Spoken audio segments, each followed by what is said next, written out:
A warm welcome to the distinguished panelists and dear audience. This is Shantha, Devi, Raman, a practicing advocate, on behalf of myself and also on behalf of INDOI Analytics.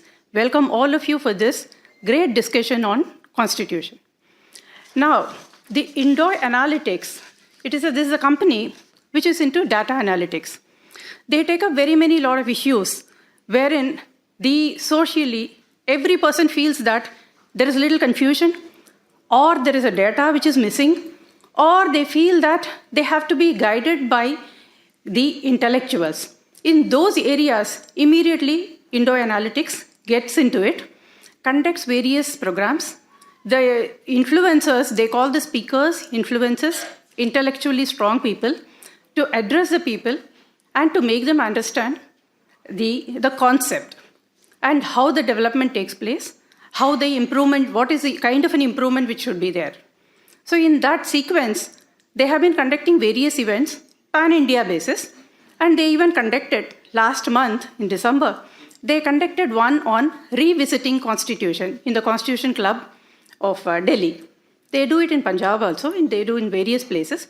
But in this event, in this series, they have started it with Delhi program in the name of Revisiting Constitution.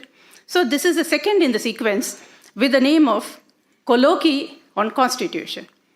Now there is going to be a great discussion and on Constitution, and the main key people behind the brainchild of INDOI Analytics, and who are the people who have really thought about it that we should do something for the society. It is Mr. Bharat Gopu and Mr. Shyam Sundar. So now, thank you. And now you see, there is one interesting coincidence for the date, which I noticed only today. When they fixed a date for 28th of January, it did not strike me. But today, when I just thought about it, we only thought that, okay, 26th being Republic Day is a holiday. 28th would be easier for all of us to travel from all over India. But today is a day when Supreme Court was formed in India in 1950. So that's a great coincidence, so which has occurred today, so which I really want to share with all of you. So now I go over to, after welcoming all of you and requesting all of you to really hear the viewpoints with a lot of concentration, because the panelists are very distinguished panelists and coming from varied field of society. So because of which, I request that let us all put all our thoughts and viewpoints together and make some improvement, some points, some system in the whole, in our Constitution and also in the society. Now I welcome Mr. M R Venkatesh, who is a chartered accountant turned lawyer, to give a brief introduction about the topic. Good evening, friends. Great pleasure to be here. One common link between the Delhi symposium that we had on 10th of December and this program is that I was the speaker there also, and I'm a speaker here. Probably I am here as to ensure the continuity part. So I'll briefly introduce what we have in our mind. It's a very serious topic and calls for a great deal of intellectual vigor to understand. Unlike any other legislation, the Constitution is not an ordinary document. It is the mother of all laws. It sets the equation between me and the state. It sets the equation between me and my fellow being. It gives me the fundamental rights. It sets about the entire architecture of public order. But the Indian Constitution is not a political or a legal document alone. It is a quasi-socio-political legal document.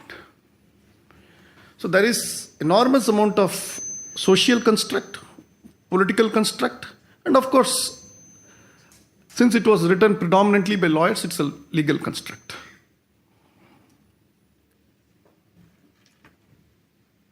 This constitution, written between 1946, I think 9th of December 1946, they started writing the constitution, and ended it by 26th of November 1949, and gave 2 months to adopt it, and the adoption was done on 26th of January 1950. It's a very laborious work done by around 300 eminent personalities with diverse views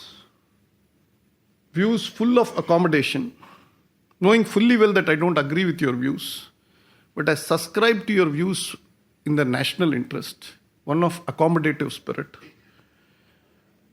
where a no-holds-barred discussion did happen. But when the document was actually reduced to in writing, everybody was dissatisfied. In a way, it is probably a better way to say that it was an excellent document. The other way of looking at it is nobody was satisfied. Hence, probably at the 75th year, we need to have a relook. My view personally is that a document which is 100-year-old or 75 years old probably gets corroded by efflux of time. Merely by efflux of time, it requires a relook. And when I say we have to have a relook, I think I'll go back to the Constitution framing and explain why in the next few minutes, and then I will hand it over to the next speaker. Article 23 of the UN Security Council has 5 permanent members. All of you know that. Britain, France, USA, Russia, and China. Incidentally, Britain had a revolution in 1642. France had it in 1789. America in 1776. Russia in 1917. And China in 1949. So unless you had a bloody revolution, you wouldn't have been a part of the UN Security Council. But this entire revolutions were not about whether to have coffee or tea, samosa or singada, rasgulla or gulab jamun. It was about constructing the state. It was about telling what would be the liberty that will be enjoyed by the citizenry, what would be the contours of the state, what the state will do emphatically and what the state will not do. In our mind, all the 5 revolutions are more or less one and the same. But you will be surprised that the American and the British Revolution are contradistinct from the French, Chinese, and the Russian Revolution. In fact, this is a very fine but a very important distinction to understand the making of the Constitution.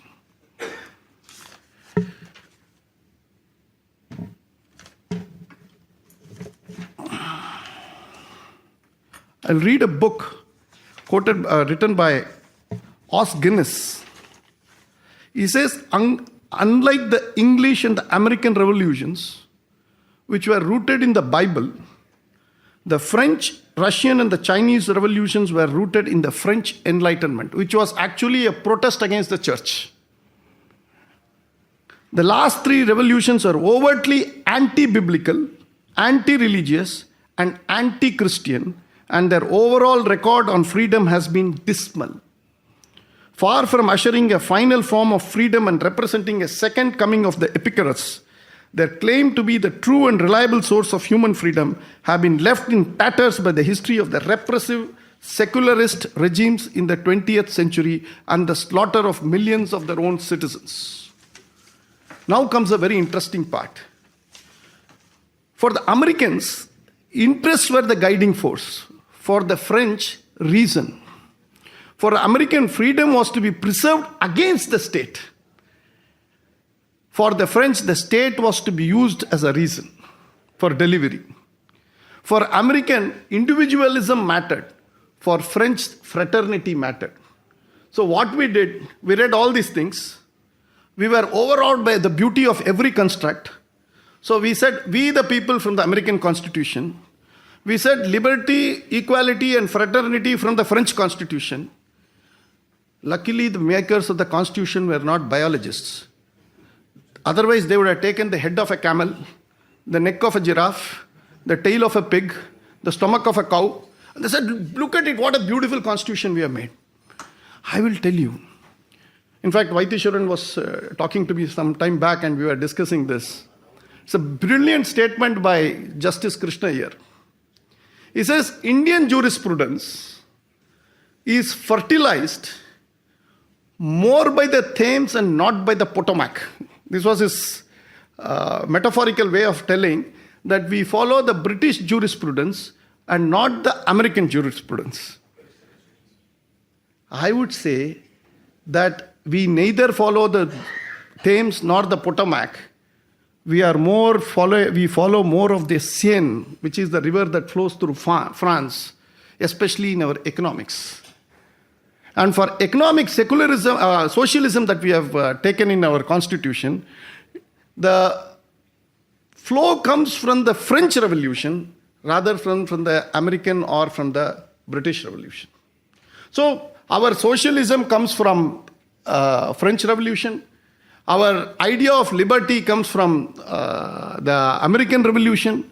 Our idea of parliament, bicameral system, parliamentary system comes from the British system. And all the 5 revolutions invariably can be traced to both the Roman and the Greek civilization.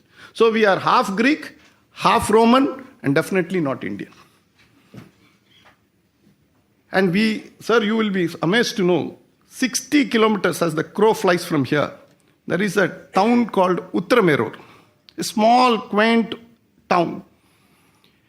1,300 years ago, in the inscriptions of Uttaramerur, a detailed study was made by one Professor Nagaswamy of the Madras University, of the inscriptions of Uttaramerur.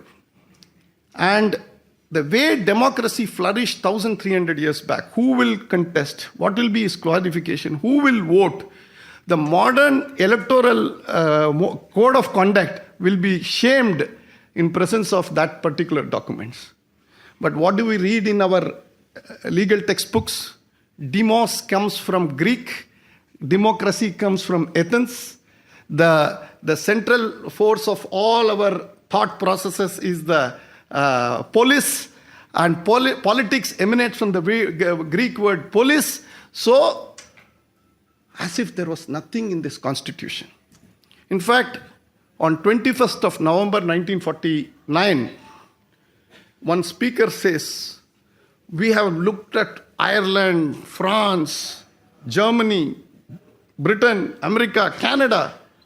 They have looked at all constitutions. But what was missing was how India ran as a civilization for 5,000 years. A huge vacuum in our constitution is how we ran ourselves for 5,000 years. We have looked at all constitutions. We have the imprint of the Thames and the Potomac. We are influenced by the French Revolution. We are at awe at the Russian Planning Commission. We got it. But when it comes to Uttaramerur, there is no mention.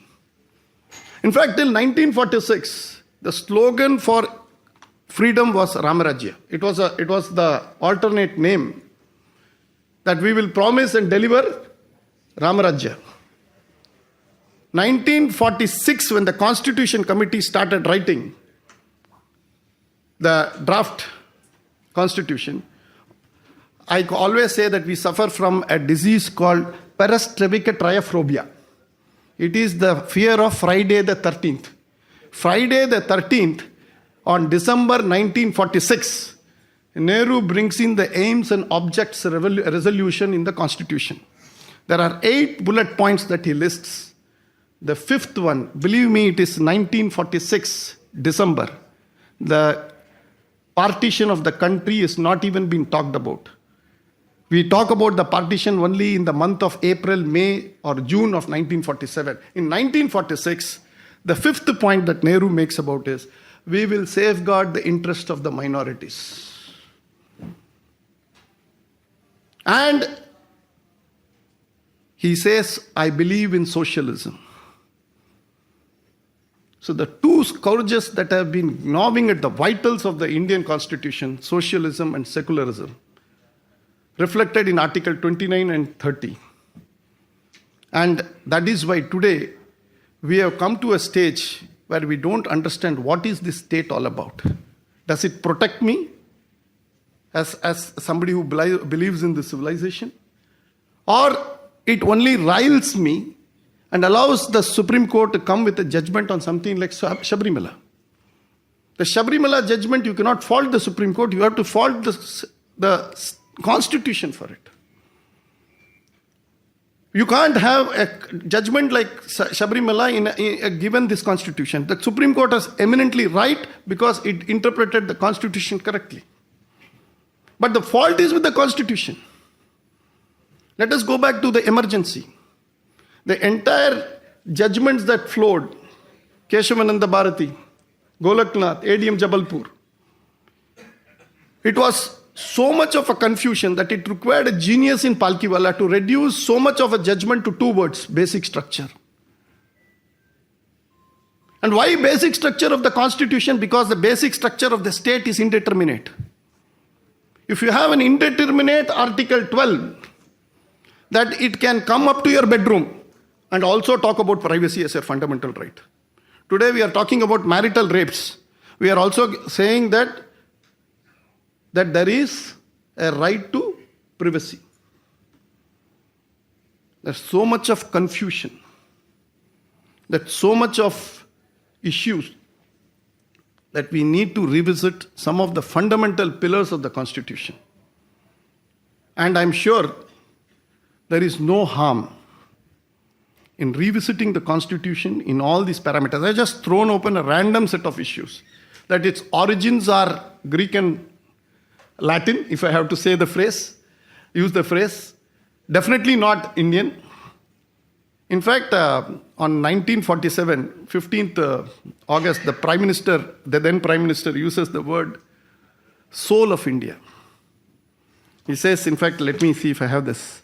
He says, long years ago we made a tryst with destiny, and now the time comes we'll redeem our pledge, not wholly or in full measure, but very substantially. At the stroke of the midnight hour when the world sleeps, India will awake to life and freedom. A moment comes when, but rarely in history, when we step out from the old to the new, when an age ends, when the soul of a nation, long suppressed, finds utterance. Now you go and read Discovery of India, Prime Minister of India, the then Prime Minister of India, Pandit Nehru, says, I don't believe in soul. The man who doesn't believe in soul, and he writes so in Discovery of India, uses the word soul on the first day of our independence. The real word should be Atma. The word Atma is different from the word soul. Soul is basically a derivative of what Plato writes in the Republic. And Nehru, according to people, read the Republic when he was in prison between 1922 and 23. So this is how we get twisted. This is how the fundamental parameters of our making of the Constitution got distorted. And once it got distorted, it was written, can you believe it, in English. And only in 1987 the amendment came when the English translation was made available. And I'll give you one classical example. We use the word denomination in the word Article 25 and 26. The word denomination cannot be translated as Kujra or Kudra in Hindi. It is something else. It is totally a different word. Point I'm emphasizing is language matters. The words, whether it was written in Gujarati, Bengali, Hindi, Tamil, it would have made a world of difference. but we chose to drive away the British and write in their language. And the sad part of it, we ended up with a constitution which is neither here nor there. It is half Roman, half Greek. We carry the thoughts of Plato, not of Chanakya, definitely not of Shivaji, not of Chandragupta. You will find all these characters missing in our constitution, and what we were given is a mural in the constitution. Just some paintings were done to assuage our feeling that there is some relationship to our past. I think time to go back to the past. It's not to say that we should not borrow from others. We should borrow. We have the right to borrow, we should borrow, and we will borrow. But to say there is nothing within us that we need to look back and look at it in some favorable terms is something unacceptable. Probably this project may take another 25 years, coinciding with the 100th year of our centenary of our independence. Probably at time we will truly have a nationalist constitution. With that I will stop, and I hope all the other speakers throw light on this particular point. Thank you all well.